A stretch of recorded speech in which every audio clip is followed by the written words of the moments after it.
How's it going, everyone? This is Delta from Aurora, coming at you with my thoughts on the top 5 meta decks for the April 2021 format. So the last ban list kind of shook things up a little bit in the competitive format, and I really wanted to give my thoughts the second time, you know, after my last video on the meta got a really bad reception. Ouch. With that being said though, please remember that these are mainly just my thoughts, and I am going off of data on Yu-Gi-Oh! Scope, so please, even though my video and opinions might be different than yours, don't come after me for them, because I don't like dislikes. But with that being settled, let's get started. Starting off our list at number 5, we'll have to go with any Invoked Dogmatica variant. I guess in this case, we'll talk about Invoked Dogmatica Chadal, because that is the one that is starting to rise up the charts. And I mean rise up. So this is probably one of the better, if not the best, control strategies slash stun, I guess, on like any sort of platform, considering that it is currently tied with Rocket Dragon Link. It is tied for the highest win rate over on Dueling Book according to YGO Scope, showing that it's a definitely formidable deck. The grind game this deck can hold by utilizing 3 different really strong engines, even if one of them is significantly smaller than the other, is enough to outlast some of even the best decks currently in the format, like Dinosaur or Dragon Link, because those kind of decks do tend to run out of steam, most like combo decks do, but control decks, especially one like this, can really just pump their engines constantly and last an entire round, like, for a match. The greatness of this deck definitely lies in the fact that a lot of decks right now, including the aforementioned Dinosaur and Dragon Link, just outright die to El Shadal Winda if they don't have the out for it. And especially when you combine it with something like a Mechaba, like, come on, seriously? I'd say another great benefit to this deck is that it's really unlikely to get touched on any upcoming ban list, other than maybe Winda, if that becomes too out of hand, but this deck doesn't even need the Chadal package. Again, you can take Invoked, Dogmatica, or both, and just combine them with any deck and make it really, really strong. And if part of your engine dies to hand traps, like if you normal Alistair and get Ashed or Gammaed, you can just rely on the Dogmatica package to just flood the board and then use the Chadal stuff with stuff like Punishment. For all those reasons and more, Invoked Dogmatica Chadal is getting my number 5 slot on this list. Rising up in the number 4 slot is going to be Eldritch. So personally, I don't think Eldritch is that great of a deck right now compared to some of the other meta decks. I'm pretty sure if someone else makes a tier list like I am right now, they're gonna put the Chadal variants over this, because with all the back row removal, and hell, even Virtual World with like a Chuche and a Shen Shen, it's kind of enough to kill this deck at points.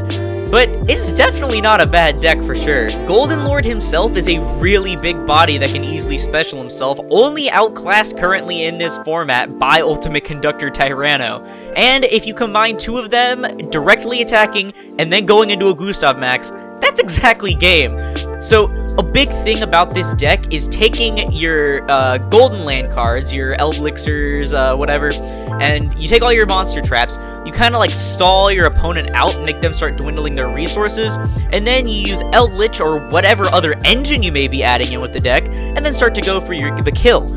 And a great thing is that people have been combining this deck with things like Zodiac and things like Invoked and Dogmatica, because you can take those, stall with your Eldritch cards, and then dig for your actual resources later on while your opponent's struggling to keep up. It's like a damn grab bag for archetypes right now. So while it won't be exactly dominating every single top table, Eldritch is still a great pick for the April 2021 format, and that's why it's in my number 4 spot. Coming in at number 3 is Virtual World. So I know some of you might think Virtual World deserves to be a peg or 2 higher than this, but, you know, even though it does have a nice, really pretty 58% win rate over on YGO Scope, it's not nearly as big of a powerhouse as it was until Calamities got smacked. But it's still an incredibly powerful contender. One of the best parts about this deck is that it's incredibly consistent, almost Sky Striker levels of consistent due to multiple copies of Lulu, multiple copies of Virtual World Gate, hell, even Foolish Burial Goods becomes a 1-card starter if you send something like Qinglong. They have a wide pool of powerful level 9 synchros, from stuff that rips from hand like Gothams and Trishula,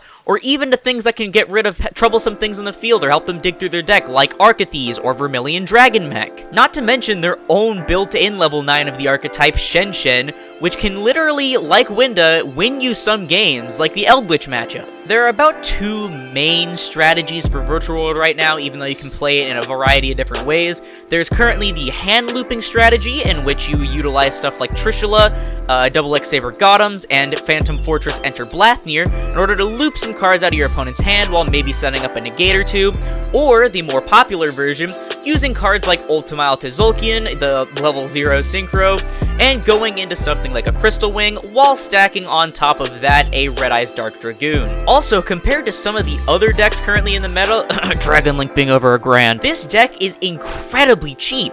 I've seen top contending lists for Virtual World right now go for less than $200, so if you want a pretty budget meta deck right now, Virtual World will definitely be a good choice for you. Smashing in at number 2, you know him, you love him, or at least I do, we have Dinosaur. So I'm gonna have to put my biases aside for once because I really love Dinosaur, so I'm gonna do my best to rate this fairly.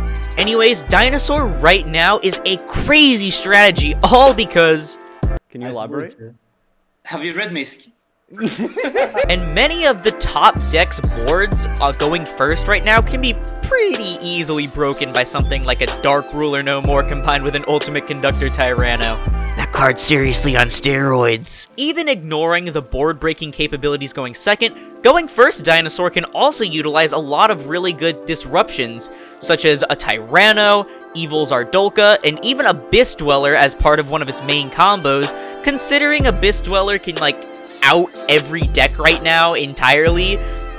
I'd have to say that's pretty good. All of the monsters of the main deck are also really big in terms of stats, other than, you know, the babies. So you can kind of activate Lost World, normal summon one of the level 4s, and then beat over things like Window. If your opponent's playing something like Vanity's Fiend, you can just beat over that. Opponent's playing Hero, summon Darklaw, beat over that. You can beat over so many threats with Dinosaur, seriously. Or they have their built-in removal in form of Dogoron. Like, you can main deck and search a Kaiju, people. How is this not great? Also, can we talk about the fact that Dinosaur has over 13,000 recorded matches on YGOscope, beating the other top deck of Guard Dragon, Rocket, Link, whatever, by 4,000 fucking plays? That's insane! Just to show my lack of bias, one thing I can admit if you want to take out the Dinosaur player, other than, you know, just hitting the effects of Grave, that kind of makes us cry, is that they do run out of resources fairly quickly. If you get past turn 6 or 7 in a game, and the Dinosaur player is still going, you probably won't have to worry for very long unless you're a very slow control deck, like Altergeist, I guess. Because if you run out of both your Tyrannos, you're not in a good situation, to be quite fair. The goal is to kill your opponent as fast as possible after either stalling them or breaking their board, which isn't that hard though, considering this deck is consistent as fuck. 3 copies of Overraptor, 3 copies of Misk, 3 copies of Fossil Dig. How has this deck been avoiding the ban list? I'll tell you how. It's not that great, people. You can literally just like Lancia or Abyss Dweller and we cry. And hell, Pot of Prosperity actually being released in Blazing Vortex kind of fixes a lot of the problems of the deck, considering that Extravagance may have made you draw into bricks like hand traps and like the driver and such, but a lot of the time a dead hand in Dinosaur is just missing that one key part, that one Misk, or that one baby, or even Lost World. And you can just dig through your resources, Fossil Dig, get it, and you can just grab whatever you need and you're kinda set. And so my love for Dinosaur, as well as the fact that they are actually really good right now, has put Dinosaur at the number 2 spot on this list. An honorable mention I would like to give before we get to the number 1 spot is going to be Tri-Brigade variants, which I know a lot of people are going to be mad for not including this in the list. I'm sorry, but they're not that great. So these include the Zodiac Tri-Brigade list and the Bird Up Lyrilusk Tri-Brigade strategy, which the latter of which has become like a lot more popular than the other as of recent. The goal of the deck is to flood the board with Tri-Brigade monsters and utilize your graveyard resources to dig through things, with the Zodiac version usually sitting on something like a Dryden and maybe a Zeus, while the Lyrilusk Bird Up version tends to go into the Cimoooo, Bird of Sovereignty, and then summon the Wind Barrier statue in order to lock the opponent. The main reason why I have these decks on this list and might put them on a rogue one instead of some of the other choices here is that depending on the situation, they can immediately die to a single hand trap. I remember I was having a triple threat free-for-all game against one of my friends who was playing the Zodiac build, right? He kept trying to normal his Tri-Brigade or Zoo monsters and use their effects, but he just kept getting gammaed or ogred or anything like that, and he kept just having to pass turn after setting a few cards. So unfortunately, this deck isn't the most resource efficient until they get their effects to start going off, but it's definitely not a bad deck. It's fairly priced, like, fine already anyway, other than, like, Zeus for the Zoo build. So they're actually a pretty good option, but I just don't think they can keep up with some of the faster or stronger decks of the format, and so that's why it's unfortunately only getting an honorable mention on this list. Alright, so before we get to the number 1 pick on my April 2021 meta list, I just want to say that you should totally leave a like on the video if you've enjoyed it so far, or if you're excited for the number 1 spot, which you probably already know. And you should definitely subscribe if you're into epic Yu-Gi-Oh content. I'm trying to post here a lot more frequently, and I'm trying to upgrade all of my gear, all of my cards, everything like that. And I'm very excited to say we've been getting a lot of growth, so thank you all so much for that. If you're not subscribed right now, you should fucking do it. I deserve it. And anyways, back to the video. Finally, the moment you've all been waiting for. Drumroll, please. The number 1 competitive meta deck for the April 2021 Yu-Gi-Oh format. If you haven't already guessed it, it's Sky Striker. I scared you, didn't I? No? Okay. Of course, I'm talking about Dragon Link, which...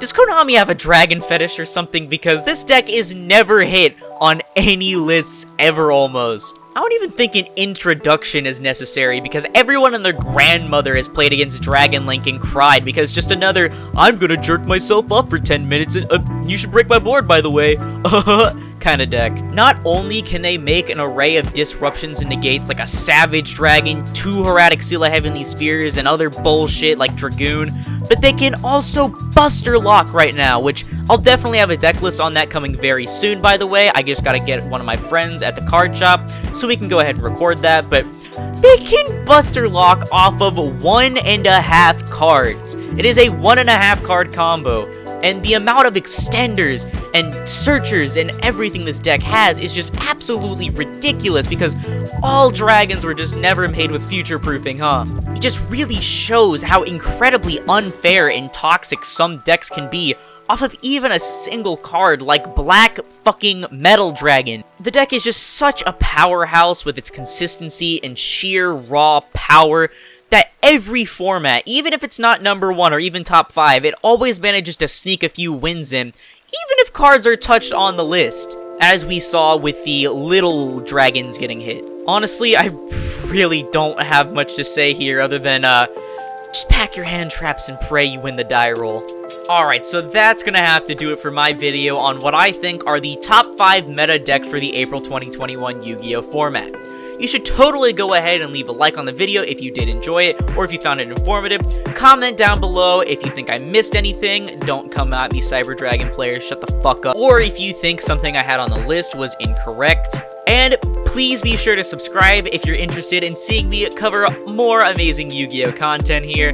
I usually like to do deck profiles and live duels, but I also like to do discussion videos and things like this. Hopefully this video doesn't get 5 likes and 10 dislikes like my last tier list, please. No, I'm sorry.